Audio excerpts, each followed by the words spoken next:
नमस्कार विद्यार्थी मित्रांनो, महाराष्ट्र एक्झाम या यूट्यूब चॅनलवर आपल्या सर्वांचं स्वागत आहे। आज आपण या व्हिडिओमध्ये पहा पोलीस भरतीसाठी सराव प्रश्नसंच पाहत आहोत। आणि मित्रांनो, हा जो प्रश्नसंच असणार आहे यामध्ये पहा येणाऱ्या पोलीस भरतीसाठी म्हणजे पोलीस भरती जी 2024 मध्ये होणार आहे त्यासाठी असणारे किंवा त्यासाठी सरावासाठी आपण महत्त्वाचे प्रश्न या व्हिडिओमध्ये घेणार आहोत। या व्हिडिओमध्ये टोटल आपण 30 प्रश्न घेतलेले आहेत आणि हे जे प्रश्न आहेत हे आपल्याला डेली 30 प्रश्न पाहायला मिळतील। यामध्ये जे काही प्रश्न आहेत हे मागील वर्षी घेण्यात आलेले इम्पॉर्टंट असे प्रश्न आहेत आणि सोबतच आपण करंट अफेअर्स 2023 वरती देखील काही रिव्हिजन प्रश्न घेत आहोत। मित्रांनो, चॅनलवरती जर नवीन असाल तर लगेच आपल्या महाराष्ट्र एक्झाम या यूट्यूब चॅनलला सबस्क्राइब करून ठेवा, म्हणजे तुम्हाला डेली याच पद्धतीचे व्हिडिओ जे आहेत हे पाहायला मिळणार आहेत। चला तर व्हिडिओला सुरुवात करूया।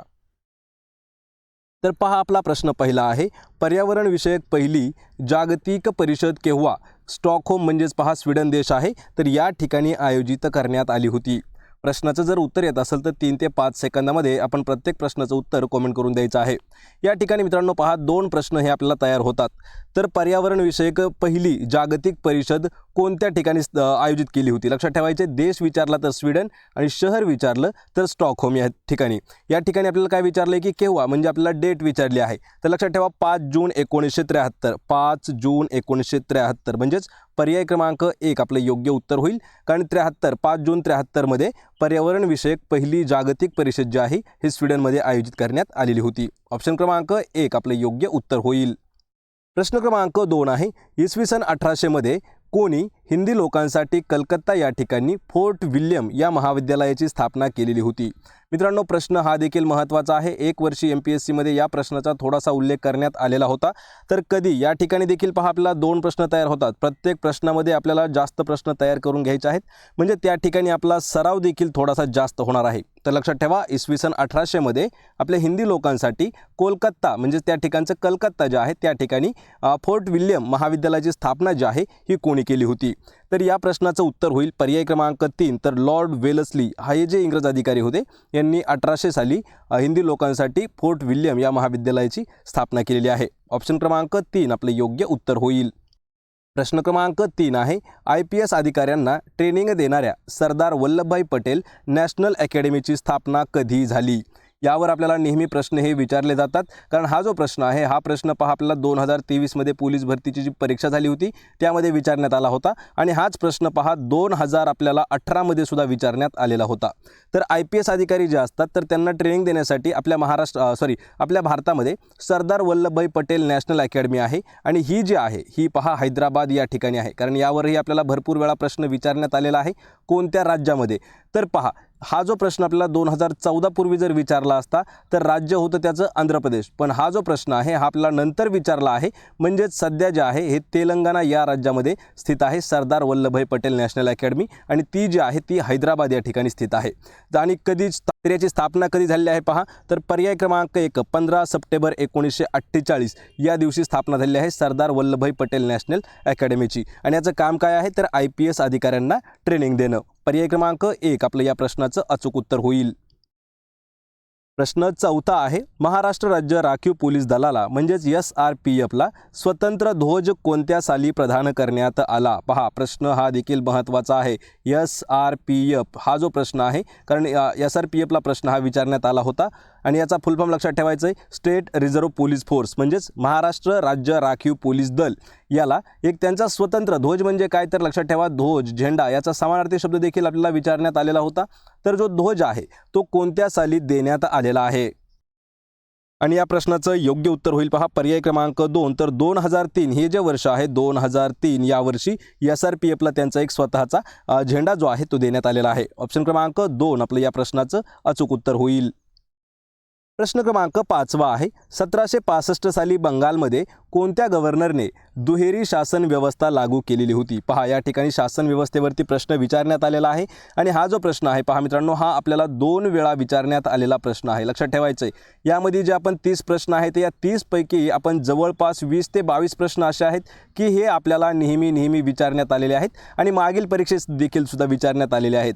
तर खालीलपैकी कधी 1765 या साली कोणत्या ठिकाणी बंगाल या ठिकाणी कोणत्या गव्हर्नरने दुहेरी शासन व्यवस्था लागू केली होती? आणि या प्रश्नाचं उत्तर होईल पहा पर्याय क्रमांक 3 रॉबर्ट क्लाइव्ह या इंग्रज अधिकाऱ्याने किंवा गव्हर्नरने 1765 साली दुहेरी शासन व्यवस्था जी आहे ही बंगालमध्ये लागू केली होती। पर्याय 3 आपलं या प्रश्नाचं उत्तर होईल. प्रश्न क्रमांक 6 आहे, सामाजिक व धार्मिक सुधारणा घडवून आणण्यासाठी राजा राममोहन रॉय यांनी खालीलपैकी कोणत्या संस्थेची स्थापना केली? मित्रांनो, आपण एक असा व्हिडिओ घेतलेला आहे की त्यामध्ये इतिहासात जेवढ्या काही महत्त्वाच्या संस्था स्थापन झाल्या त्या संस्थेचं नेमकं काम काय आहे आणि ती जी संस्था आहे तिचे संस्थापक कोण आहेत यावरती आपण डीपमध्ये एक व्हिडिओ घेतलेला आहे, लक्षात ठेवा. तर या ठिकाणी काय विचारलंय की सामाजिक आणि धार्मिक सुधारणा घडवून आणण्यासाठी कोणी राजा राममोहन रॉय यांनी कोणत्या संस्थेची स्थापना केली? आणि या प्रश्नाचं उत्तर होईल पर्याय क्रमांक 4. तर ब्राह्मो समाज ही जी स्थापना आहे याचे संस्थापक आहेत राजा राममोहन रॉय आणि ही जी संस्था आहे ही सामाजिक आणि धार्मिक सुधारणा घडवून आणण्यासाठी स्थापन करण्यात आलेली होती. ऑप्शन क्रमांक 4 आपलं उत्तर होईल. प्रश्न क्रमांक 7 आहे, राष्ट्रपतींना खालीलपैकी राष्ट्रपती पदाची शपथ कोण देतो? पहा मित्रांनो, जेवढे काही आपल्या भारतातील महत्त्वाचे पदं आहेत तर त्या प्रत्येक पदाला पदावरती नियुक्ती झाल्यानंतर त्या पदाची आपल्याला शपथ घ्यावी लागते. तर ती शपथ नेमकं कोण देतं, कोणत्या पदासाठी कोण देतं यावरही आपण एक व्हिडिओ घेतलेला आहे. या ठिकाणी आपल्याला काय विचारलं आहे की जो राष्ट्रपती आहे त्यांना त्यांच्या पदाची शपथ कोण देतं?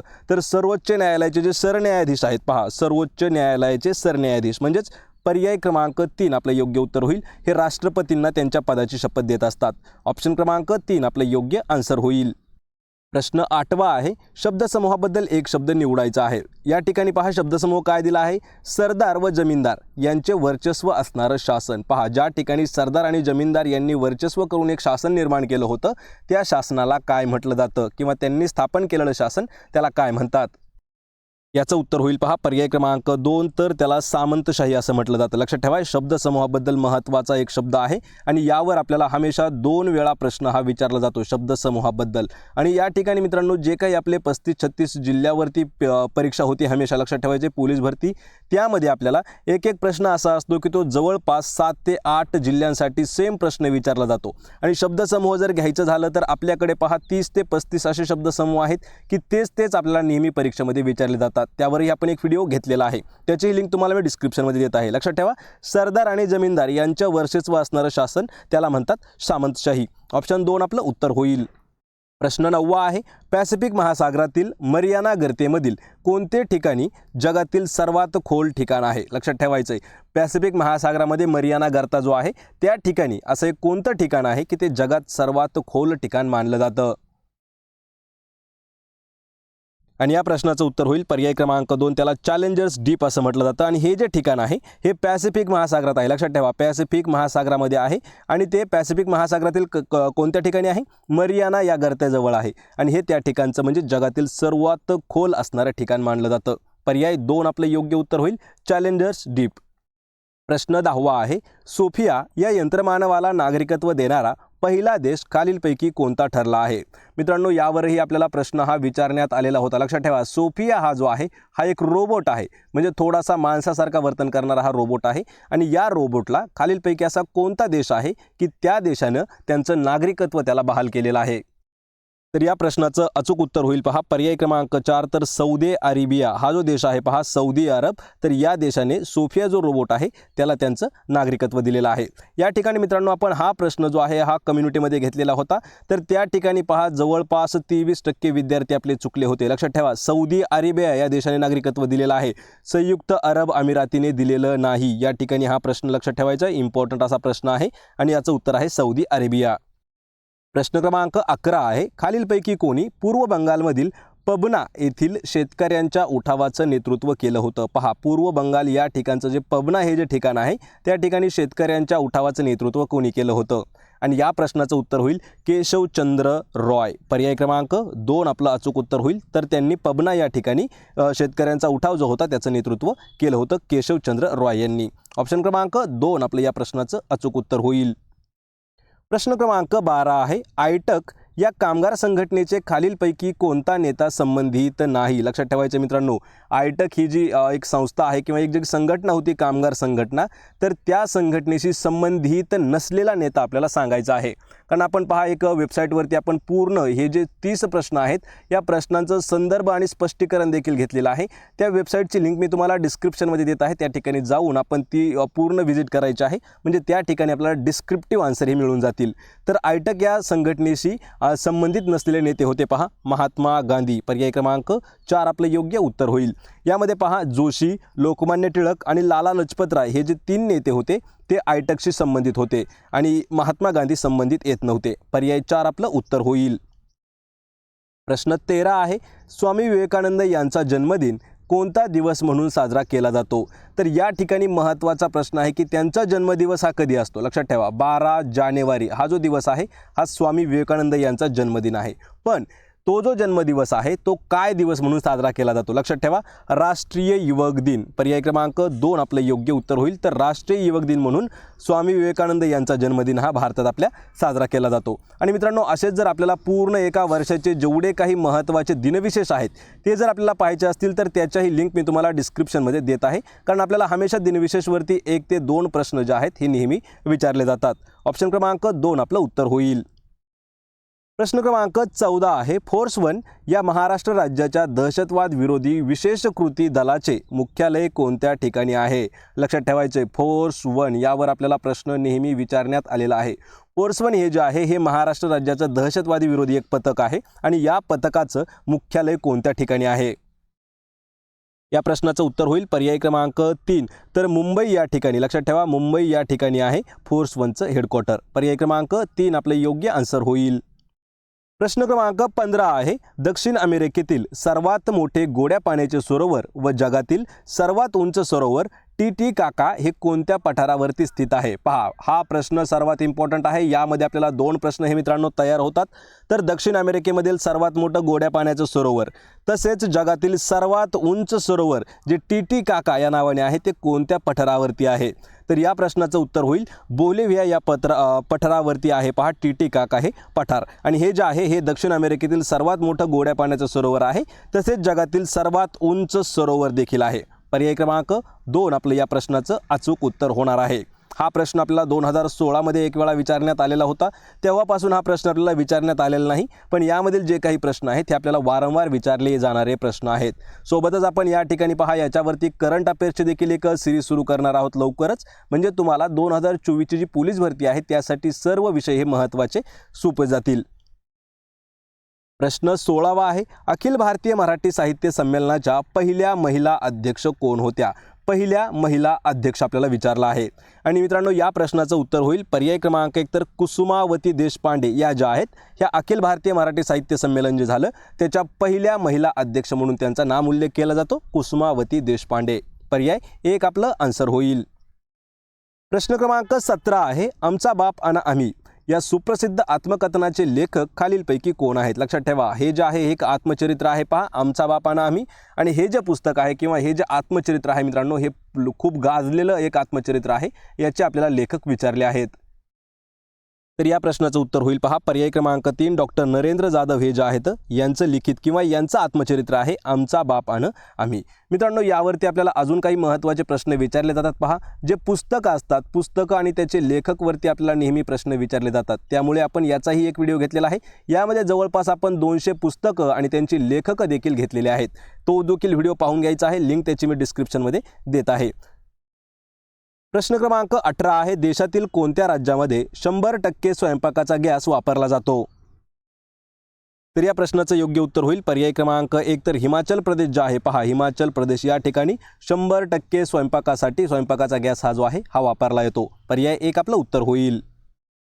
प्रश्न क्रमांक 19 आहे, तृतीयपंथीयांना पोलीस दलात रुजू करून घेणारे देशातील पहिले राज्य कोणते ठरले आहे? पहा मित्रांनो हा देखील प्रश्न इम्पॉर्टंट आहे पहा, कारण 2023 मध्ये सुद्धा महाराष्ट्र या राज्यामध्ये तृतीयपंथी जे आहेत त्यांना देखील पोलीस भरतीमध्ये ॲड करून घेण्यात आलेला आहे। तसंच या ठिकाणी प्रश्न काय विचारला आहे की तृतीय पंथांना पोलीस दलात रुजू करणारे देशातील आपल्या पहिलं राज्य कोणतं ठरलं आहे? तर देशातील पहिलं राज्य ठरलेलं आहे तामिळनाडू, पर्याय क्रमांक 3 आपलं या प्रश्नाचं योग्य उत्तर होईल। आणि भरतीच्या हिशोबाने आणि हा जो प्रश्न आहे मित्रांनो, हा प्रश्न इम्पॉर्टंट असणार आहे, लक्षात ठेवायचं आहे. प्रत्येकानं हा जो प्रश्न आहे थोडासा तोंडपाठ करून ठेवा. तामिळनाडू राज्य सरकारने किंवा तामिळनाडू या राज्यामध्ये तृतीयपंथीयांना पोलीस दलात रुजू करून घेणारं हे पहिलं राज्य ठरलेलं आहे. पहा, तामिळनाडू. तामिळनाडूची राजधानी देखील लक्षात ठेवा, तामिळनाडूची राजधानी आहे चेन्नई. प्रश्न क्रमांक 20 आहे, अंजली भागवत ही खेळाडू खालीलपैकी कोणत्या क्रीडा प्रकाराशी संबंधित खेळाडू आहे? पहा, अंजली भागवत. आपल्याला मित्रांनो महत्त्वाचे खेळ आणि त्यांच्याशी संबंधित असणारे खेळाडू देखील माहीत पाहिजे आहेत. तर या ठिकाणी अंजली भागवत ही जी खेळाडू आहे ही नेमबाजी या खेळाशी संबंधित आहे. पर्याय क्रमांक 2 आपलं या प्रश्नाचं योग्य उत्तर होईल. प्रश्न क्रमांक 21 आहे, कोणत्या राज्याच्या महसूल विभागाने पीक पाहणीसाठी ई पीक पाहणी हे स्वतंत्र मोबाईल ॲप्लिकेशन निर्मित केलं आहे किंवा स्वतंत्र मोबाईल ॲप्लिकेशनची निर्मिती केली आहे? या ठिकाणी पहा, ई पीक पाहणी ही जी आहे हे एक ॲप्लिकेशनचं नाव आहे. या ॲप्लिकेशनचा फायदा काय आहे, तर महसूल विभाग म्हणजे त्याची जी पीक पाहणी आहे ती केली जाते. आणि हे जे ॲप्लिकेशन आहे हे कोणत्या राज्याने सुरू केलेलं आहे? तर या प्रश्नाचं उत्तर होईल पहा, पर्याय क्रमांक 1 महाराष्ट्र या राज्याने ई पीक पाहणी ज्या नावाचं एक ॲप्लिकेशन आहे ते लॉन्च केलेलं आहे. पर्याय 1 आपलं उत्तर होईल महाराष्ट्र. प्रश्न क्रमांक 22 आहे, भारतीय संविधानाच्या कोणत्या कलमानुसार राष्ट्रीय ध्वज फडकवण्याचे स्वातंत्र्य आहे? पहा, भारतीय संविधानाचं असं कोणतं कलम आहे की त्या कलमानुसार आपण जो आपला राष्ट्रीय ध्वज आहे तो फडकवू शकतो? या प्रश्नाचं अचूक उत्तर होईल पर्याय क्रमांक 2. तर कलम 19(1) हे जे आहे कलम, हे पहा, कलम 19 ओरिजिनल आहे, त्यातील एक जे आहे हे पोर्ट कलम आहे आणि या कलमानुसार राष्ट्रीय ध्वज फडकवण्याचं स्वातंत्र्य दिलेलं आहे. पर्याय क्रमांक 2 आपलं या प्रश्नाचं अचूक उत्तर होईल. प्रश्न क्रमांक 23 आहे, प्रकाश संश्लेषण क्रियेत हरित वनस्पती सौर ऊर्जेचं रूपांतर डॅश ऊर्जेमध्ये करतात? पहा, प्रश्न हा देखील महत्त्वाचा आहे. पहा मित्रांनो, विज्ञान या विषयावर हा प्रश्न आहे आणि सेम हाच प्रश्न आपल्याला आरोग्य विभागासाठी सुद्धा विचारण्यात आला होता. प्रकाश संश्लेषण क्रिया ज्यावेळी होत असती त्यावेळी ज्या हिरव्या वनस्पती आहेत ते सौर ऊर्जेचं रूपांतर कोणत्या ऊर्जेमध्ये करतात? तर लक्षात ठेवायचं आहे, सौर ऊर्जेचं रूपांतर त्या ज्या आहेत ह्या पर्याय क्रमांक 4 रासायनिक ऊर्जेमध्ये करत असतात. ऑप्शन 4 आपलं उत्तर होईल. प्रश्न क्रमांक 24 आहे, मराठीतील पहिले प्रवास वर्णन म्हणून ओळखल्या जाणाऱ्या माझा प्रवास या पुस्तकाचे लेखक कोण आहेत? पहा, या ठिकाणी माझ्या झाला आहे, या ठिकाणी माझा असा शब्द आहे, लक्षात ठेवा. तर माझा प्रवास या पुस्तकाचे लेखक आपल्याला सांगायचे आहेत की कोण आहेत आणि या प्रश्नाचं उत्तर होईल पर्याय क्रमांक 2. तर गोडसे भटजी हे आहेत, हे माझा प्रवास या पुस्तकाचे लेखक आहेत आणि याची खासियत म्हणजे अशी आहे की मराठी भाषेतील हे पहिलं प्रवास वर्णन म्हणून ओळखलं जातं, माझा प्रवास. ऑप्शन क्रमांक 2 आपलं उत्तर होईल. प्रश्न क्रमांक 25 आहे, राज्यातील सर्वाधिक सिमेंट कारखाने असलेला जिल्हा म्हणून खालीलपैकी कोणता जिल्हा ओळखला जातो? मित्रांनो, हा प्रश्न लक्षात ठेवा, 2017 मध्ये विचारण्यात आला होता, 2018 मध्ये सुद्धा याचा उल्लेख करण्यात आलेला होता. तर आपल्या महाराष्ट्र राज्यामधील सर्वाधिक सिमेंट कारखाने असलेला जिल्हा तो म्हणजे आहे पहा, पर्याय क्रमांक 1 तर चंद्रपूर हा जिल्हा आहे. ऑप्शन 1 आपलं उत्तर होईल. आणि आपल्याला चंद्रपूर या जिल्ह्याची पूर्ण जर डीपमध्ये माहिती पाहिजे असेल तर त्याचीही लिंक मी तुम्हाला डिस्क्रिप्शनमध्ये दिलेली आहे. प्रश्न क्रमांक 26 आहे, मेदारम जतारा हा महोत्सव कोणत्या राज्यामध्ये आयोजित केला जातो? मित्रांनो, हा प्रश्न इम्पॉर्टंट आहे आणि यावरती जेवढे काही असे महोत्सव आहेत किंवा कधीकधी आपल्याला सण विचारलं जातं, पहा प्रत्येक राज्यामध्ये साजरे करण्यात येणारे सण यावरही आपल्याला प्रश्न विचारले जातात, ते सण देखील आपण घेतलेले आहेत. या ठिकाणी महोत्सव आहे मेदारम जतारा. तर हा जो महोत्सव आहे हा कोणत्या राज्यामध्ये आयोजित केला जातो? आणि या प्रश्नाचं उत्तर काय होईल? पर्याय क्रमांक 2 जर तेलंगणा आहे, पहा तेलंगणा या राज्यामध्ये मेदारम जतारा या नावाचा महोत्सव साजरा केला जातो किंवा आयोजित करण्यात येतो. पर्याय क्रमांक 2 आपलं या प्रश्नाचं योग्य उत्तर होईल तेलंगणा. प्रश्न क्रमांक 27 आहे, शालेय मुलांसाठी कोणता करिअर समुदेशपण कार्यक्रम सुरू करण्यात आलेला आहे? पहा, शाळकरी मुलांसाठी. आणि मित्रांनो, हा जो प्रश्न आहे हा प्रश्न इम्पॉर्टंट आहे, करंट अफेअर्ससाठी हा प्रश्न विचारण्यात येऊ शकतो. या प्रश्नाचं उत्तर होईल पर्याय क्रमांक 2 प्रमर्श हे जे आहे हा एक उपक्रम आहे, शालेय मुलांसाठी त्यांचं करिअर सुधारण्यासाठी हा कार्यक्रम आयोजित करण्यात येतो, नाव आहे प्रमर्श. पर्याय 2 आपलं उत्तर होईल. प्रश्न 28 आहे, अविवाहित महिलांना किती आठवड्यापर्यंत सुरक्षित गर्भपाताचा अधिकार आहे असे सर्वोच्च न्यायालयाने सांगितलेलं आहे? प्रश्न लक्षात ठेवायचा आहे, हा प्रश्न आपल्याला आरोग्य विभागात सुद्धा येण्याची शक्यता आहे मित्रांनो, कारण अविवाहित ज्या महिला आहेत त्यांना किती आठवड्यापर्यंत सुरक्षित गर्भपात करण्याचा अधिकार दिलेला आहे सर्वोच्च न्यायालयाने? प्रश्नाचं उत्तर आहे पर्याय क्रमांक 4 तर 24 आठवडे. लक्षात ठेवा 24 आठवड्याचा कालावधी दिलेला आहे अविवाहित महिलांना त्यांचा सुरक्षित गर्भपात करण्याचा अधिकार. पर्याय 4 आपलं उत्तर होईल. प्रश्न 29 आहे खालीलपैकी कोणत्या उच्च न्यायालयाने सर्वात प्रथम न्यायालयीन कामकाज लाईव्ह स्ट्रीमिंग केलेलं आहे. प्रश्न सर्वात महत्त्वाचा आहे, करंट 2023 वरचा हा प्रश्न आहे. तर खालीलपैकी असं कोणतं उच्च न्यायालय आहे ज्याने सर्वात पहिल्यांदा त्यांचं जे न्यायालयीन काम आहे ते लाईव्ह स्ट्रीमिंग केलेलं आहे. आणि या प्रश्नाचं उत्तर होईल पर्याय क्रमांक 3 गुजरात उच्च न्यायालय जे आहे यांनी त्यांचं जे पूर्ण कामकाज आहे ते पहा लाईव्ह स्ट्रीमिंग केलेलं आहे. पर्याय क्रमांक 3 आपलं या प्रश्नाचं योग्य उत्तर होईल. या व्हिडिओचा आपला शेवटचा प्रश्न आहे कोणत्या आंतरराष्ट्रीय विमानतळाला शहीद भगतसिंग यांचे नाव देण्यात आलेलं आहे. मित्रांनो हा प्रश्न सर्वात इम्पॉर्टंट आहे पहा, कारण या ठिकाणी आपल्याला जेवढे काही महत्त्वाचे नावं चेंज केलेले आहेत शहरांचे झालं विमानतळाचे झालं किंवा अजून कशाचेही झालं तर त्यावरही आपण एक व्हिडिओ घेत आहोत. तोही व्हिडिओ तुम्हाला लवकरच मिळून जाईल. या ठिकाणी प्रश्न आहे खालीलपैकी कोणतं आंतरराष्ट्रीय विमानतळ आहे ज्याला शहीद भगतसिंग यांचं नाव देण्यात आलं आहे. आणि या प्रश्नाचं उत्तर होईल पर्याय क्रमांक 1 तर जे चंदीगड विमानतळ आहे पहा चंदीगड आंतरराष्ट्रीय विमानतळ तर त्याला शहीद भगतसिंग यांचं नाव देण्यात आलेलं आहे. लक्षात ठेवायचे चंदीगड जे असं शहर आहे की हे 2 राज्यांची राजधानी आहे. पहा चंदीगड जे आहे हे पंजाब या राज्याची राजधानी देखील आहे आणि चंदीगड हे जे आहे हे हरियाणा या राज्याची देखील राजधानी आहे. आणि चंदीगड हा जो केंद्रशासित प्रदेश आहे याचीही राजधानी चंदीगडच आहे. पर्याय क्रमांक 1 आपलं या प्रश्नाचं योग्य उत्तर होईल. तर मित्रांनो हे होते पहा महत्त्वाचे 30 प्रश्न. या 30 प्रश्नापैकी आपल्याला किती प्रश्नाचं उत्तर देता आलं हे मला कमेंट करून नक्की सांगा. व्हिडिओ जर आवडला तर व्हिडिओला आपल्या लाईक करा, मित्रांमध्ये व्हिडिओ शेअर करा आणि आपल्या महाराष्ट्र एक्झाम या यूट्यूब चॅनलला सबस्क्राईब करून ठेवा. सोबतच प्रत्येक व्हिडिओची PDF जर आपल्याला फ्रीमध्ये मिळवायची असेल तर पहा टेलिग्राम चॅनल आहे त्याची लिंक मी तुम्हाला डिस्क्रिप्शनमध्ये दिली आहे. त्या ठिकाणी टेलिग्राम चॅनलला देखील जॉईन करा म्हणजे पूर्ण PDF ज्या आहेत आपल्याला फ्रीमध्ये उपलब्ध करून दिलेल्या आहेत. आपण भेटूया पुढच्या एका अशाच नवीन व्हिडिओमध्ये. तोपर्यंत जय हिंद जय महाराष्ट्र.